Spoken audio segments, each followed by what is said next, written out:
Hi hello வணக்கம் friends. நான் உங்கள் மெர்சி லிசா பியூட்டி கேர்லேருந்து. நான் ரொம்ப நாளாக வீடியோ போடணும், டிப்ஸ் கொடுக்கணும்னு இருந்தேன். அதுக்கான நேரம் தான் இது.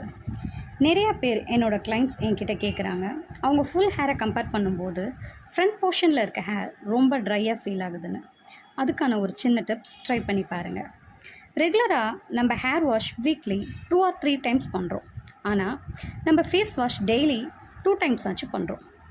அதுதான் நம்ம ஸ்கின்னுக்கு ரொம்ப நல்லது.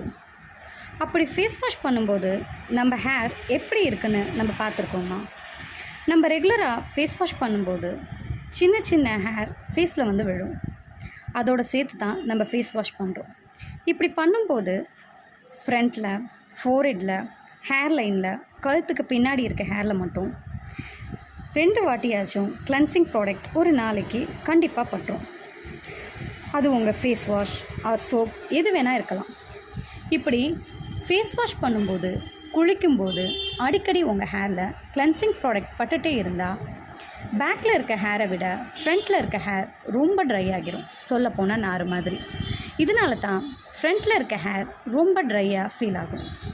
இதை அவாய்ட் பண்ணணுன்னா எப்போல்லாம் நீங்கள் ஃபேஸ் வாஷ் பண்ண போகிறீங்களோ அப்போ உங்கள் ஹேர் எல்லாத்தையும் ஃபேஸில் படாத மாதிரி நல்லா டைட் பண்ணிவிட்டு அப்புறம் ஃபேஸ் வாஷ் பண்ணிங்கன்னா உங்கள் ஃப்ரண்ட்டில் இருக்க ஹேரில் அடிக்கடி கிளென்சிங் ப்ராடக்ட் படுறதை அவாய்ட் பண்ணலாம். இதனால் உங்கள் ஹேர் ட்ரை ஆகிறத தடுக்கலாம். இந்த டிப்ஸ் உங்களுக்கு ரொம்ப யூஸ்ஃபுல்லாக இருக்கும்னு நம்புகிறேன்.